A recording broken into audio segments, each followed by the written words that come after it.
Hi guys welcome back to my channel. మేము 4 days trip వెళ్ళాం కదా, కాశీ, గయ, ప్రయాగ్రాజు, అయోధ్య. అందులో సెకండ్ డే కాశీ నుంచి గయకి బయలుదేరాం, వందే భారత్లో బయలుదేరాం. ఇది వచ్చేసి వందే భారత్ ఎర్లీ మార్నింగ్ 6:20కి ఉంది ట్రైన్. గయలో 9:20కి 9:30 కల్లా దిగిపోతామండి. అదే మీరు క్యాబ్ తీసుకుంటే 6 అవర్స్ పడుతుంది. సో ఎవరైనా ప్లాన్ చేయాలనుకుంటే మీరు వందే భారత్ ప్లాన్ చేయండి కాశీ నుంచి గయకి.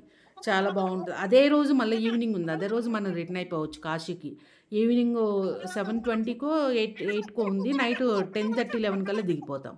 అందుట్లో బ్రేక్ఫాస్ట్ చూడండి ఎన్ని రకాలు పెట్టారు. Poha, cutlet, cake, cornflakes, bananas, Apple juice, yoghurt చాలా రకాలు పెట్టాడు. బ్రేక్ఫాస్ట్ అయితే ఫుల్‌గా, ఇంకా లంచ్ తినే పని లేకుండా పెట్టేశాడు. ఇంకా మేము బ్రేక్ఫాస్ట్ కంప్లీట్ చేసుకొని కార్న్‌ఫ్లేక్స్‌లో మిల్క్ కూడా తెచ్చిచ్చాడు. మేము బ్రేక్ఫాస్ట్ కంప్లీట్ చేసుకొని రిలాక్స్ అయిపోయేలోపు వచ్చేసింది కూడా గయ దిగిపోయాము. నెక్స్ట్ వీడియోలో గయ గురించి విశేషాలు, పిండ ప్రదానం వాటి గురించి తెలుసుకుందాం. థ్యాంక్